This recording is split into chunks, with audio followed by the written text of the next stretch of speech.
first thing I want to talk about is peak performance.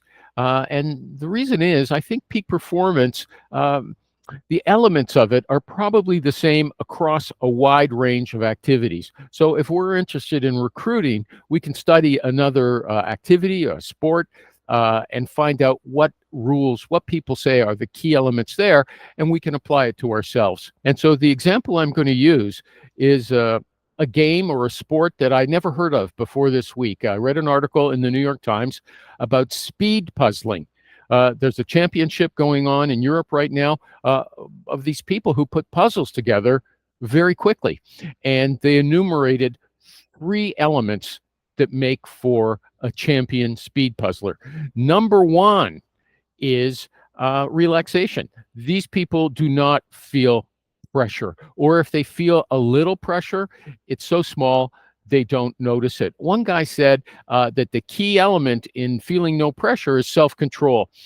I don't know about that. Okay, if you feel just a little pressure, you can train yourself to reduce that easily, I think. But if you feel a lot of pressure, if you're a fearful person, I don't think you're going to have an easy time. You might be able to, but it won't be easy. The second element feeds right into the first one. It's pleasure. If you really like it, if you like the activity, then you don't care too much about losing. The current champion, his name is Clemente Leon, and he says he doesn't compete to win or defend his title. He competes because he really likes it. Okay, so if you really like something, if it has a lot of intrinsic value, you're not going to pay attention to whether you win or lose that much. Okay, you can fiddle while Rome burns, so to speak, because fiddling is so much fun.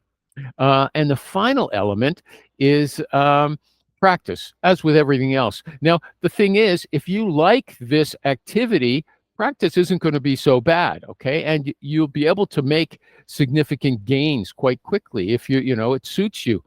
But if you're a fearful person, again, and it comes to, let's say, making cold calls, practice is not going to give you any quick results because it's going against, the activity goes against your nature, so to speak. Now, I think it's worthwhile. And I think, you might be able to overcome your fear, your social anxiety, whatever it is that causes you to dislike making cold calls. But it's going to be, you have to be really committed. It's going to be a bit of a slog. So those are what I consider to be the elements of peak performance in speed puzzling and in recruiting.